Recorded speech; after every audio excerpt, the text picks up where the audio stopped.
a program, and courses are what we used to call a subject or paper, and right, and a number of such papers make a program. Courses would mean individual units meant for a program, and program is the degree to which a person is enrolled. And it is essential that UGC demands 90 days of actual teaching. When I say 90 days of actual teaching, there is a question now. 90 days of actual teaching, does it mean that we have some institutions working from 8 to 1, some institutions working from 10 to 5? Which kind of workings are? Because 10 to 5, you can easily see with a 1 hour lunch, you have 5 hours.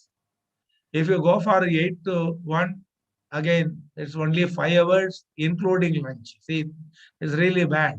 One case you have 5 hours, another case 4 hours.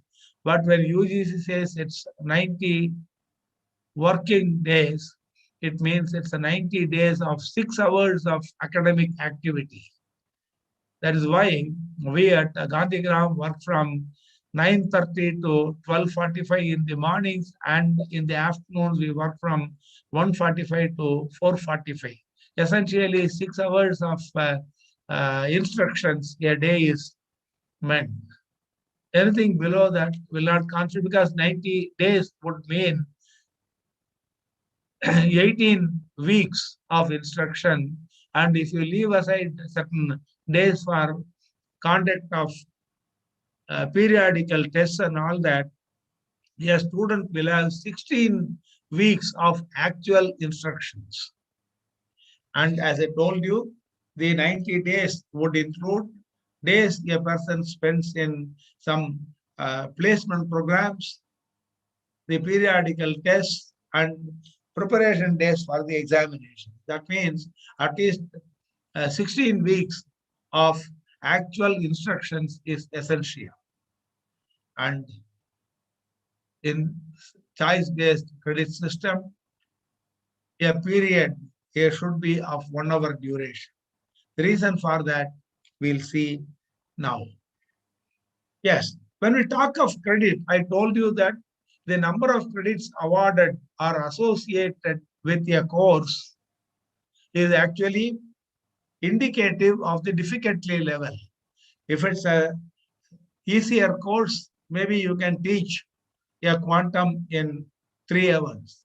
When the difficulty levels are increased, you see that for the same quantum of or same volume of inputs, you need 4 hours. The classic examples are this. You take a course like accountancy, and you take a course which is a simple course where you don't really need this. For example, I was telling about energy system, introduction to energy systems and classical mechanics, right? Like that. So weightage is measured in terms of credits, and essentially 1 hour per week of lecture or tutorial makes 1 credit. So if I say that I'm attending a course of 4 credit weightage, it means that this course will be taught to me for 4 hours a week. But interestingly, I still do not understand the logic behind it. The people who have designed the CBCS system say that you have 2 to 3 hours of practical being equal to 1 credit. I don't know why they say that practical is not a serious affair. Practical is equally a serious affair, and probably at some point we should change that. Because you just see the thing, you spend 3 hours in the laboratory learning a lot of things. Really, skills are being learned in the laboratory, but the people who have designed it have put that 2 to 3 hours of practical will constitute a credit. And if you do a practical for 5 hours, it will be 2 credits. You do the practical for 6 hours, then also it will be only 2 credits. And when you have part of the curriculum As field work and training, 3 hours per week will be a 1 credit weightage. Because in field work, probably it amounts to getting exposure and all that. And finally, at some point, you try to put them together and understand, right? So this is the basic thing about credit norms. 1 hour per week would mean 1 credit. And that is the reason why the periods are divided into 1 hour periods. As I told you, at Gandhigram, we work 6 hours, 6 instruction classes per day, right? And this is the basic thing. There is no 1 credit course excepting for practicals. It can be 2 or 3 or 4 credits. And the internship and projects will have more credits because for a project, a student may spend 10 hours a week. And internship, someone spends 15, 20 days in an industry. You see that the weightage is naturally larger. But in order to optimize the number of credits and all that, the project or internship are given about 4 to 6 credits and nothing beyond that, because that would mean that the internship becomes a major credit earning way. And it can be courses which contain practicals plus theory or practicals alone. For example, when you go to places like IIT or go to agriculture colleges and all that, where with every theory paper there is a practical associated, especially with agriculture. For every theory paper there is a practical associated. So my agriculture school dean was telling me that their students undergo 10 theory papers and 10 practicals. You see that 10 theory paper means they do 10 practicals. They have to do a field work. And I was telling you that CBCS permits a student to add or drop courses. Can the student do all these things on his own?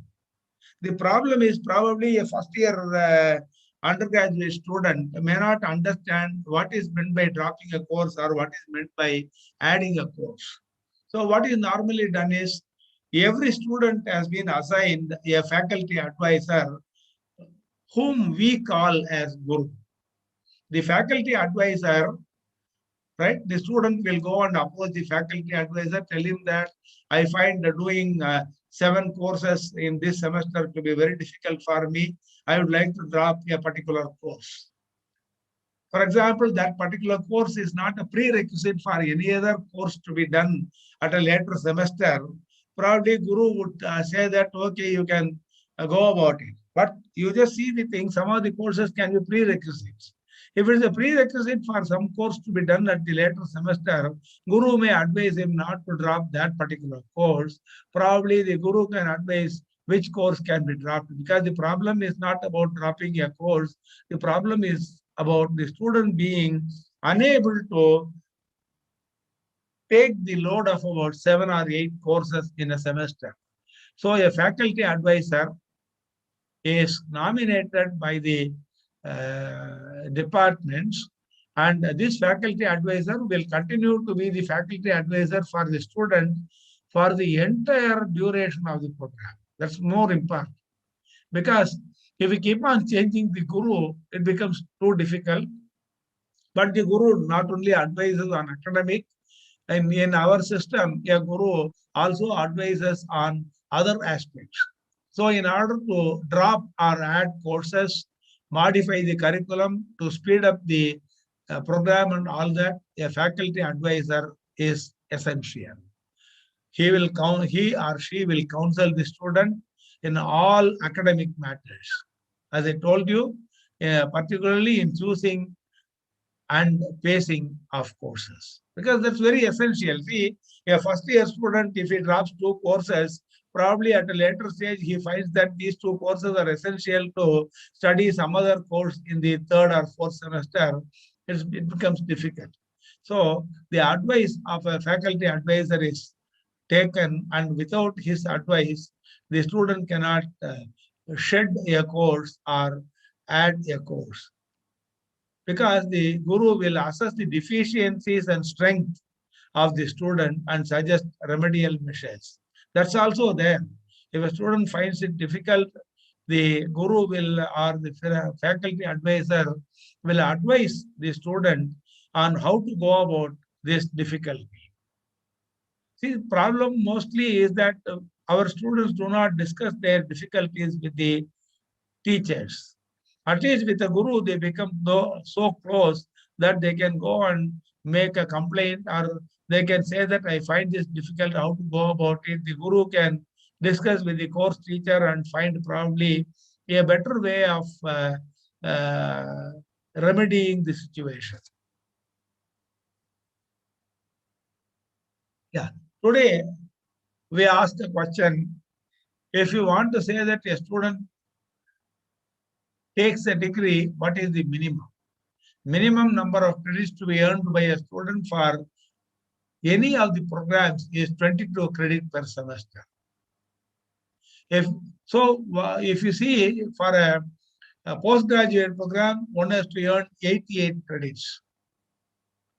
The only advantage is that probably the 88 credits can be spread over 4 semesters, and probably if a department feels instead of 22, they can make it even 24.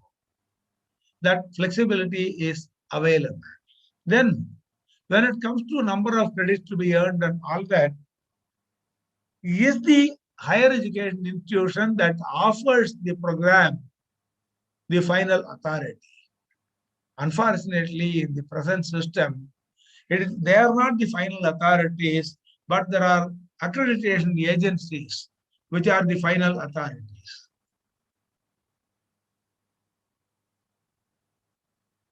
For example, if you design a BSc agriculture program, essentially the BSc agriculture program has to be designed in tune with what is being given by Indian Council for Agriculture Research. You cannot deviate from the ICAR prescribed credit norms. Then ICAR will not approve your program, and the migration of students for higher education to some other institution becomes a big difficulty. If you want to go for BTech, MCA or MCA, MBA, essentially we have to go by whatever the um, Council for Technical Education, AICTE, says. We cannot violate the norms given by AICTE. Similarly, when it comes to the education-related programs like B.Ed, M.Ed and all that, the National Council for Technical Education prescribes norms. You just see the thing, some 3 years back, a B.Ed program was a 1-year program. Now NCTE says B.Ed program has to be only a 2-year program. Not only that, NCTE says now you try to integrate B.Ed with BA and BSc. Now we have BSc, B.Ed, BA, B.Ed and all that, which are 4-year programs. But very interesting thing, you will see that when someone does a BSc, B.Ed program, instead of spending 5 years, in 4 years they'll achieve this norm, wherein in the first 3 years they do some courses meant for the education component, B.Ed component, and you see that things become better. So you see that in the design of the curriculum, it is not the institution that offers, that decides, that the final authority. The accreditation agencies also play a role in deciding the number of credits, number of courses, even the type of courses to be offered. Because everyone is bothered about accreditation by the accreditation agencies, we need to go by that. And variation in the number of courses. That's what I said. A student normally requires to undergo all courses. But as I told you, for a slow learner, drop few courses. For a fast learner, add more courses. But there is a catch. What is the catch? It is the third point which I have put. The student should not require more time than the maximum period of time permitted. What do you mean by this? Well, I'll come to it. If a student has to complete a postgraduate program, you know that it is a 4-semester program. But for a slow learner, it cannot be completed in 4 semesters. But UGC says a person has to complete a program within 2 more years. If you do a PG program, 2 plus 2, within 4 years, you have to complete the program. You cannot say that I'm a slow learner, I'll complete the program in 7 years. If it's a undergraduate program, student has to complete the program in 5 years. You cannot more time because the statement can be misleading. The maximum period of time permitted means it is not 3 years for a UG program, it is not 2 years for a PG program, it is rather N plus 2, where N is the time required normally to complete the program or the duration of the program. Then see, maybe I should have removed this slide because when a student drops a course or adds a course, if you keep saying that for dropping the course the fee is reduced by an amount and adding course fee is increased and all that, because any day the student is going to attend all the courses, no concession is allowed in matter of the fee to be paid, or no additional fee is levied if they take more courses, right? And as I told you, every program will have some non-credit compulsory courses. As I told you, the Gandhigram Rural Institute provides a village immersion program called Village Placement Program, where every student spends 7 days in a village. The reason is the institute was founded on the principle of rural development and working towards rural development. So we believe that every student of Gandhigram Rural Institute should have some exposure to rural realities. So they are placed in villages and all that. You'll see that it's a compulsory course. It is, when I say non-credit, please do not get carried away. This credit will not be counted for award of classes. When I say first class, for counting of credits, this will not be counted. Similarly, there are some field placement. Some of our students take every week one session and study certain aspects. These are compulsory courses, but they are not counted towards award of the degree and ranking of the student as either a first class or second class and so on. And just I have completed this aspect. Maximum period of study as prescribed by UGC is plus 2 years. If it's a 3-year program, in 5 years they have to complete it. So you cannot keep on failing for 10 semesters. At least the 10 semesters one should clear it. In exceptional cases, the extension by 1 more year can be provided by the head of the institution. For example, if it's a university, the vice chancellor will provide it. If it's a college, the principal can provide this. If it's an autonomous college, the principal can provide them 1 more year to complete. Because I still remember when I joined Gandhigram Rural Institute way back in '89, for 5 years I saw one student. He'll be coming and writing examinations. He'll be writing 50 pages, but nothing will be there. He keeps on writing BCom, BA, this, that. That doesn't contain anything. You just imagine someone writing 10 semesters, the same paper over and again. So in order to bring in some degree of discipline with the students, UGC has prescribed a maximum time limit of N plus 2. For UG, it is 5 years. For PG, it is 4 years. If it is a 4-year program, 6 years. 5-year program, 7 years, and so on. Then, as I told you, because the system permits students to add and drop courses, registration is essential for the authorities, or for example, the departments and the examinations unit to monitor how many students are registered for individual courses. A registration would be there. Again, there is a degree of flexibility. Probably at the start of the semester, first or second day, You register for all courses. After 15 days, you find that you cannot cope with certain courses. You want to change courses, you can change the registration after 15 days. Again, it's a thing. As I told you, you select one particular elective, and if the elective becomes too difficult for the student, the later semester, the student can drop this elective and choose a new elective. That's the flexibility that it provides, right? And again, of course, see, these are not very essential. After enrolling and after this dropping and addition of courses, after that period, any modification is not permitted.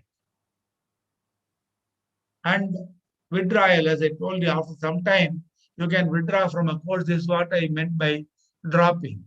And again, withdrawal from the course or dropping a course is only with the advice of the faculty advisor or the guru. Because without knowing the entire consequences, a student should not drop courses every semester.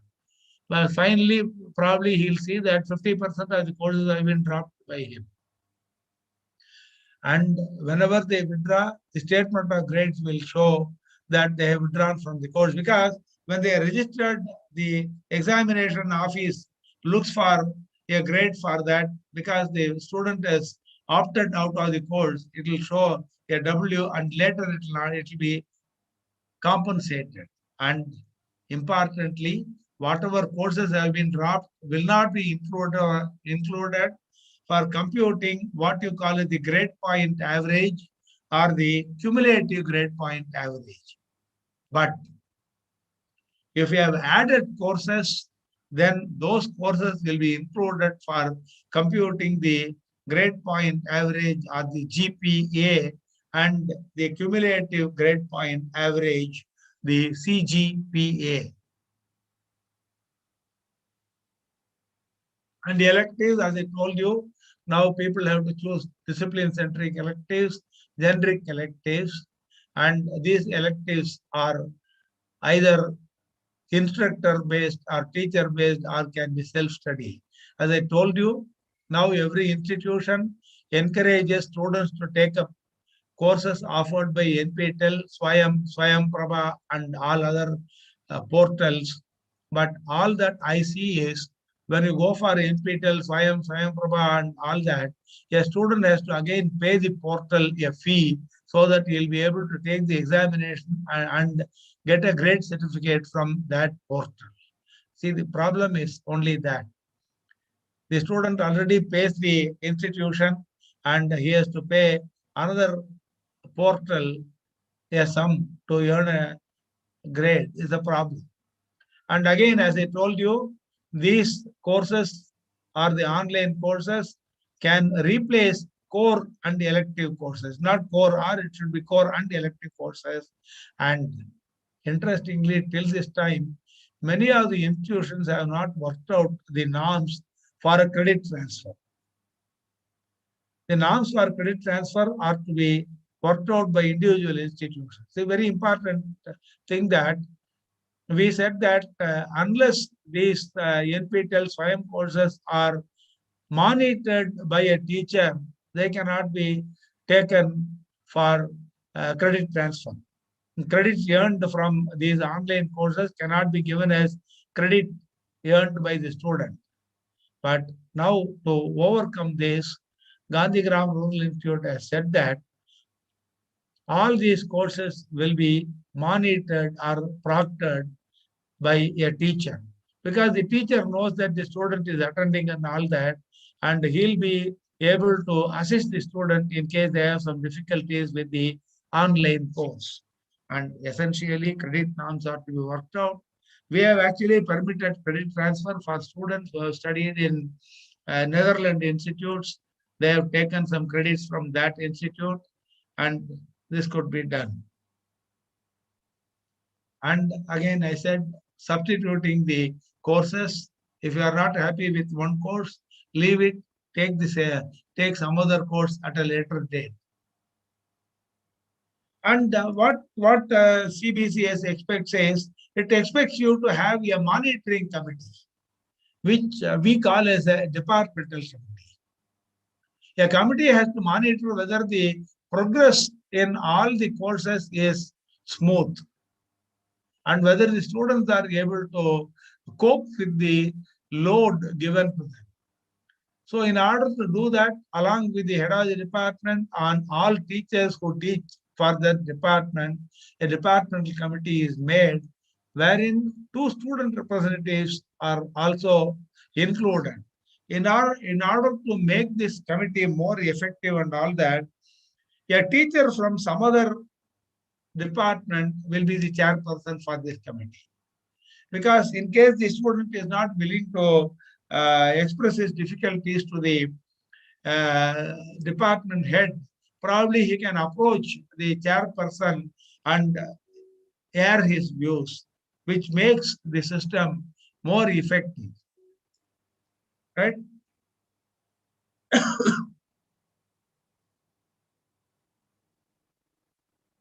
And as I told you, something. Yeah. Then assessment. When it comes to assessment, the assessment in CBCS, like in any other thing, is of two kinds. A part being continuous formative assessment, or what we normally call as periodical assessment, and an end semester examination. If you look at it, all the courses need not have to have both the components. For example, because the modular courses can be on self-study mode, we have prescribed that for modular courses, there will be only one end semester examination. Whereas for certain courses, wherein our interest was to provide only a knowledge to them, for such courses like Gandhi and Thought or Yoga, there is only continuous formative assessment, a periodic assessment. And for other courses, it is a mix of both continuous formative assessment and the end semester examination. The ratio is prescribed again by UGC. As I told you, though the agencies have been talking more about autonomy and all that, still they keep on saying that you need to have this kind and that kind. You see that UGC requires that 40% of continuous formative assessment and 60% of end semester examination will make the credit for, grades and marks for theory papers. Whereas it is 60-40 for practical examination, outreach work, any industrial placement, and so on. In fact, in my view, the practical component should have only continuous formative assessment, which we had until about 6 years back. And 6 years back, UGC said you should have an end of semester examination for practicals also, because the end of semester examination practical is more luck based. You can't give the same experiment unless you are in the chemistry lab. Giving the same experiment to all students is not possible in physics or geology or other subjects, right? So normally I would say the continuous formative assessment should be the lone criteria for practicals. And passing minimum in our institution, it is 40%. Fortunately, the agencies, funding agencies and accrediting agencies do not insist on a passing minimum. Passing minimum is 40% in our institute, and it is 50% for the PG programs. But as I told you, this is not the norm for all programs. When it comes to BSc Agriculture, ICAR says that the passing minimum is 60%. See, they do BSc program, but every other BSc student of my institute will be required to score 40% to secure a pass. Whereas the BSc Agriculture student has to secure 60%. When it comes to BTech and MTech, the passing minimum is decided by AICTE. Now it is 50%. And similarly, for the B.Ed and M.Ed programs, because that contains components like placement of students in schools and other aspects, they are again given by NCTE, the National Council for Teacher Education. And again, continuous formative assessment. Sometime back, we had 3 continuous formative assessment, one on the 26th working day, I'm sorry, the second one on the 54th working day, third one on the 82nd working day. But because we could see that the CFAs consume a lot of time and all that, we were taking all the 3 CFAs for arriving at the marks for CFA, the continuous formative assessment. But now we have reduced it to 2 because we want to save a little more. 37th working day, the second one on the 74th working day.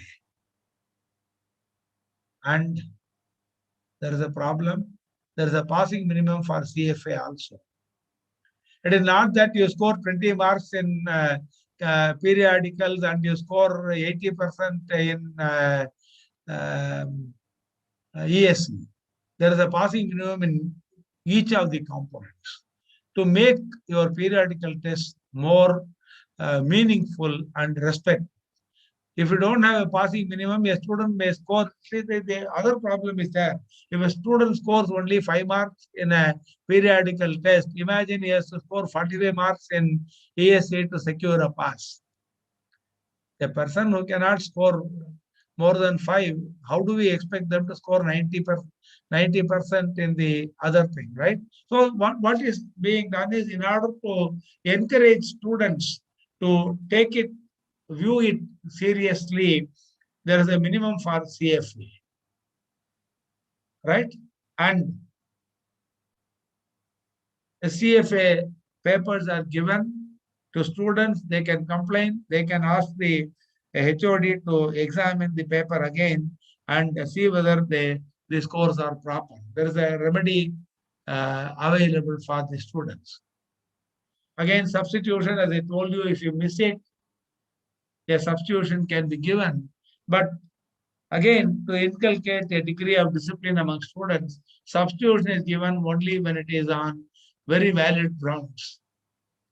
I could see that in many institutions, they have 3 periodical tests every semester, but they take only the first 2, the best 2 scores to arrive at a CFA mark. I see that many of the students do not take it seriously, and many students who have scored very well in the first 2 periodical tests or the CFAs, they skip the 3rd CFA. You see that the discipline is lost and seriousness about taking this test is lost. In order to avoid all these things, we say that the substitutional test can be permitted only on valid grounds. And valid grounds is decided by the teacher, the head of the department, and the faculty advisor. See, the problem is with all these things become too difficult. And the end of semester examination, usually a 3-hour examination. In case it's more than 3 credits. For a 2-credit course, it's only 2 hours, even for a 3-credit course. And examinations today are to test comprehension, analytic capability, creative synthesis, ability to work towards newer solutions, and so on. So if needed, open book system can also be adopted for end of semester. But you know that end of semester examination with open book means the teacher has to really work hard to make the open book exam more meaningful, because open book examinations are the most difficult things. For example, I have tried with some of my students. A question would be there at the end. Write a question of your choice and answer it. Unfortunately, 90% of the students score a 0 for that question, because they write some question and the answer is invariably not related to the question that they have written. So you see that you can have some sort of playing with this and making the examinations more meaningful. Grading is based on the scores of both CFA and ESE, and passing minimum and all that we have already discussed. Yeah. Then again, as I told you, because it's a classroom exercise, the learning is a classroom exercise, there is a minimum on attendance. Our institute expects 80% attendance from the students. I still remember when it comes to attendance, I remember something that happened at IIT some 35 years back. IIT had some minimum attendance rule. Then probably today also they have it.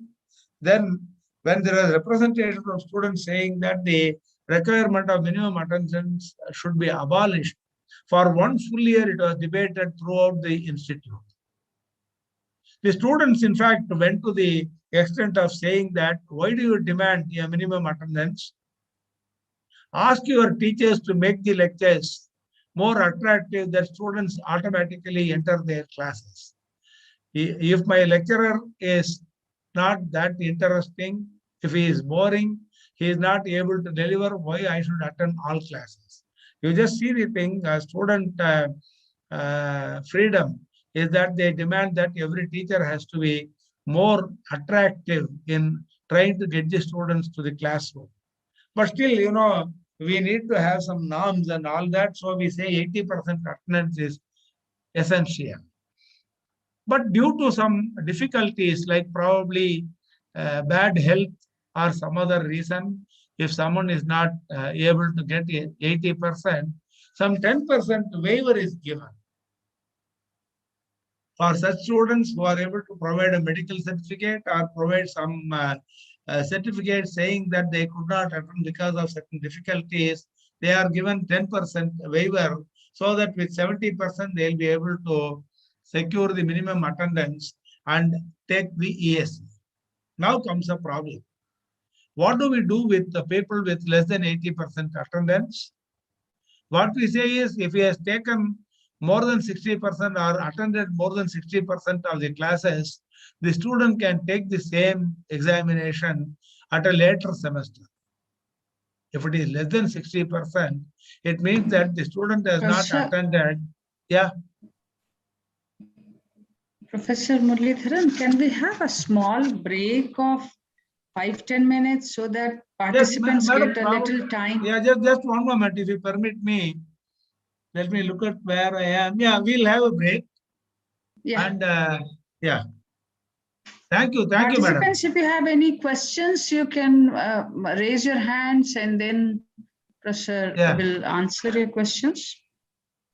Yeah. And they can also, as you rightly said, they can have a small break, have a cup of water and ease themselves.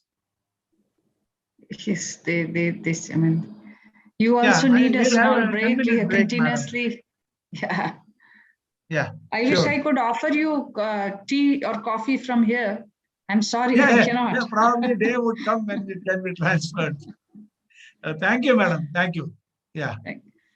So, any questions, participants? Please raise your hand if you have any questions.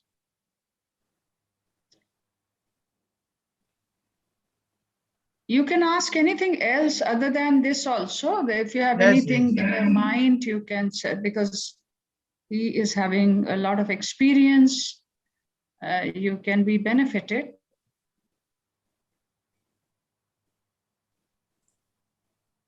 And second thing, please remember that we will be meeting 6 p.m. today instead of 5:30 p.m. There is one hand, Dr. Manoj Nanda is asking. I'm unmuting you, Dr. Manoj. You please continue. Good afternoon, ma'am. Thank you for giving microphone. Good afternoon, Professor Muralidharan. Yeah, good afternoon, Manoj. Yes, I wanted to Now, ask a question. yeah, I have been listening to your presentation very attentively. yeah, However, my question yeah. will slightly digress. Sir, No, no, no problem.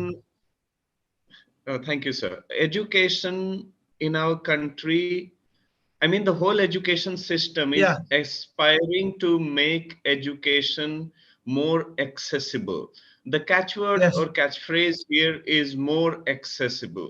What yes, exactly are we trying to do? When we are trying to make it more accessible, yeah, do you think in the process we are also diluting certain things? Because when education becomes too much accessible, when it becomes yeah, easily available to masses, they tend to forget its value.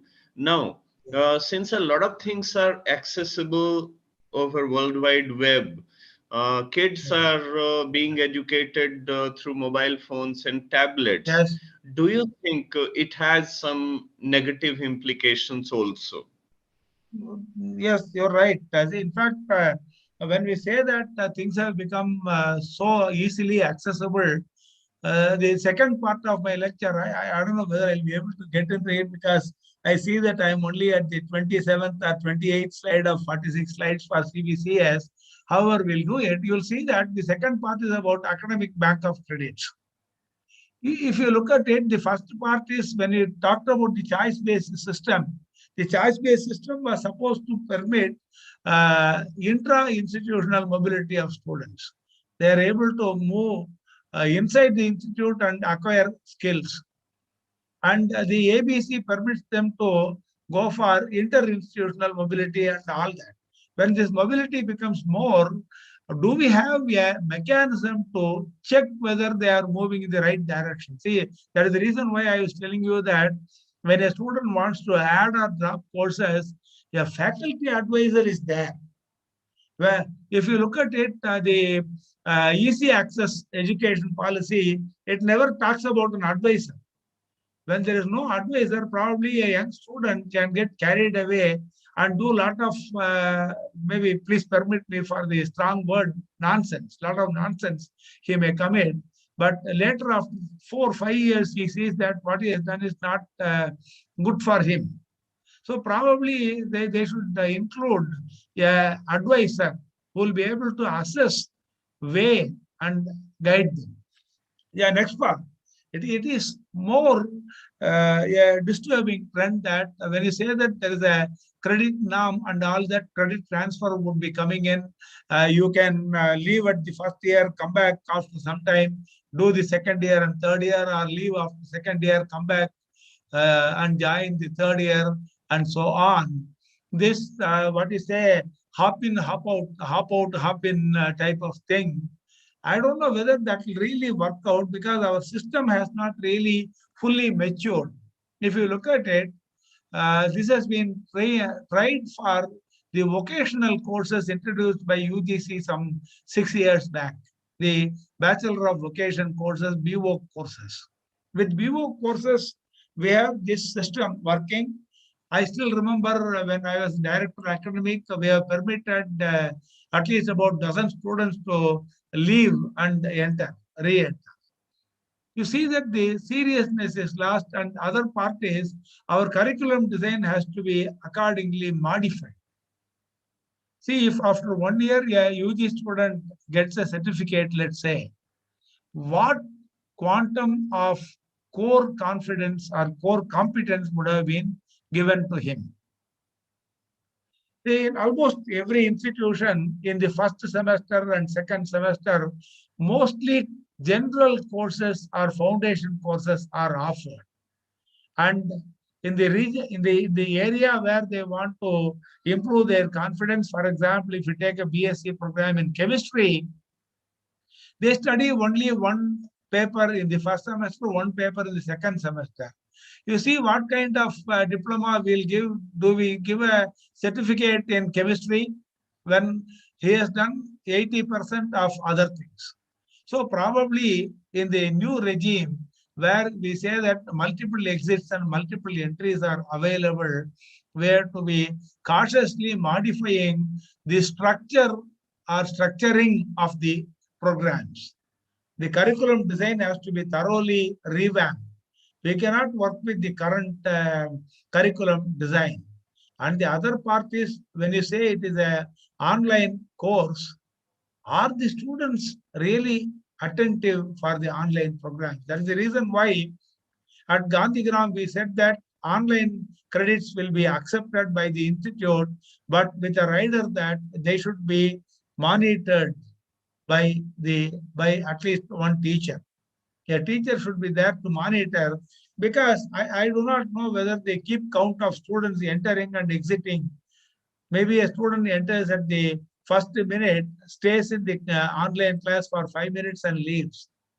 I don't think any online agency keeps monitoring the presence of a student throughout the 1 hour schedule if they give it. See, there are some problems which are to be set right.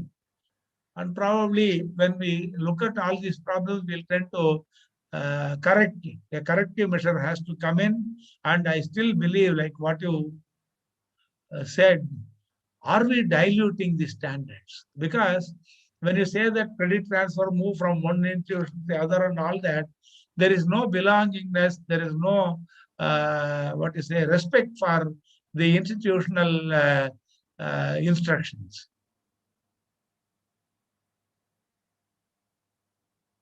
Dr. Manoj?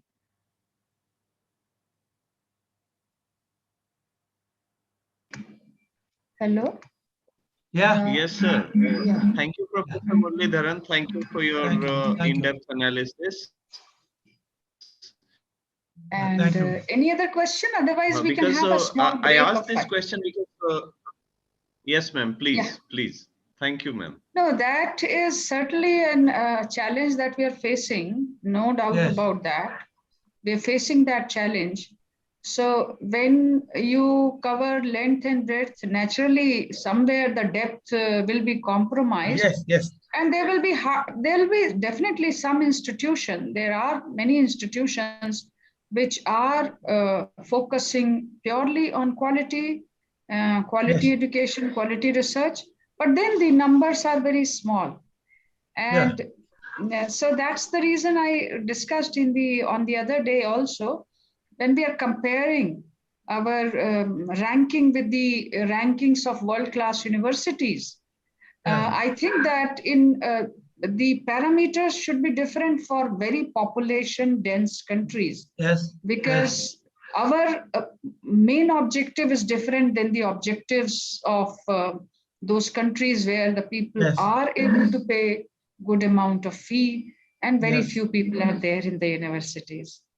So that's where I agree with you. Professor, would you like to have a break of 5 minutes for keeping Sure, ma'am. Maybe we'll reassemble at 4 o'clock. Yeah, sure. Yeah. Thank you. Sure. Thank you. Thank you.